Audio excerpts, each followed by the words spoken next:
Hello बच्चों, let us read this question. So the question says, in the following question, a statement of assertion is followed by a statement of reason.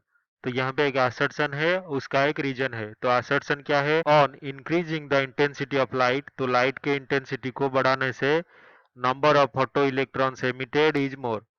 तो जो number of photoelectron है, उनकी संख्या बढ़ जाता है.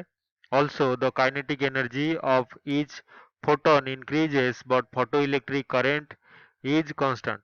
तो हर फोटोन का काइनेटिक एनर्जी बढ़ जाता है लेकिन फोटो इलेक्ट्रिक करंट जो है वो कांस्टेंट रहता है. इसका रीजन क्या है? Photo electric current is independent of intensity. तो फोटो इलेक्ट्रिक करंट इंटेंसिटी से इंडिपेंडेंट है but increases with increasing frequency of incident radiation.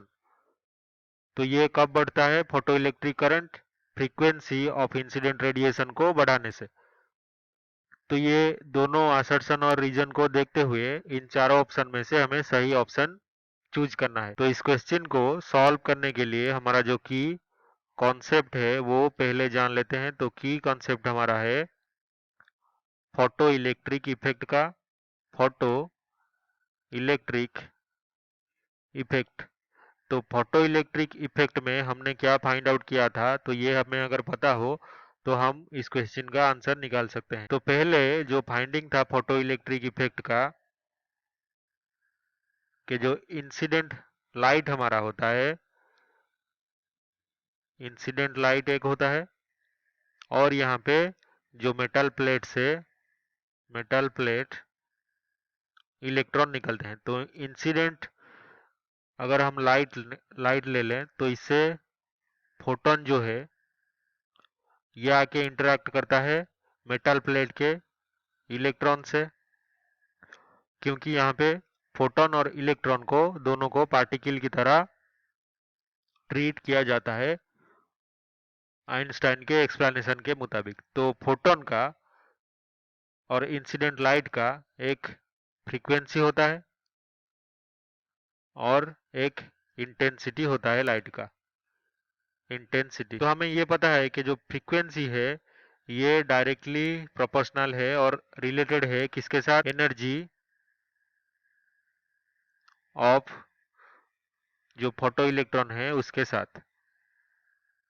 और जो इंटेंसिटी है वो डायरेक्टली प्रोपोर्शनल है किसके साथ?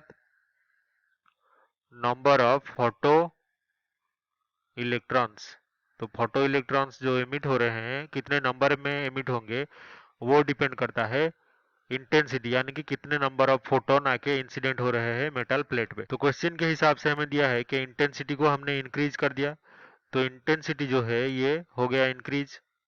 तो इसको इंक्रीज करने पर जो नंबर ऑफ फोटो इलेक्ट्रॉन्स है ये भी इंक्रीज हो जाएगा. तो ये इंक्रीजेस, लेकिन जो काइनेटिक एनर्जी हर फोटोन का है वो इंक्रीज होता है और the photo electric current is constant. Photo electric current जो है वो कांस्टेंट रहता है. लेकिन हमें ये पता है फोटो इलेक्ट्रॉन्स जो होते हैं वही क्या होते हैं? हमारे charge carrier in photo cell. तो अगर फोटो इलेक्ट्रॉन इंक्रीज हो रहा है तो चार्ज कैरियर भी इंक्रीज होगा.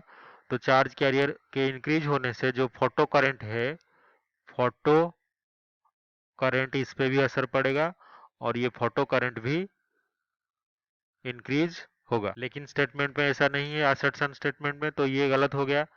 दूसरा जो रीजन है फोटो इलेक्ट्रिक करंट इंडिपेंडेंट है इंटेंसिटी से लेकिन फ्रीक्वेंसी से बढ़ता है, ये भी गलत होगा क्योंकि फ्रीक्वेंसी से जो एनर्जी है इलेक्ट्रॉन का वो बढ़ता है, हमने देखा स्टेटमेंट में. और इंटेंसिटी से क्या बढ़ता है? नंबर ऑफ फोटो इलेक्ट्रॉन्स, यानी कि दूसरे टर्म्स में फोटो करंट बढ़ता है. तो ये इंडिपेंडेंट नहीं है इंटेंसिटी से और फ्रीक्वेंसी पे फोटो करंट डिपेंड नहीं करता है.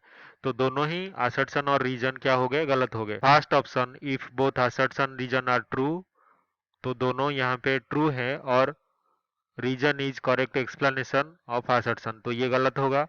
If both assertion reason are true, reason is not correct explanation of assertion, तो दोनों सही है रीजन असर्शन और करेक्ट एक्सप्लेनेशन नहीं है रीजन, ये भी गलत है. If assertion is true statement but reason is false, तो असर्शन ट्रू है रीजन फॉल्स है, तो ये भी गलत है. If both assertion region are false statement, then mark 4। तो यहाँ पे दोनों ही false statement है, तो हम फोर्थ ऑप्शन को मार्क कर सकते हैं आज करेक्ट। तो this is the final answer. I hope you have understood this well. Best of luck.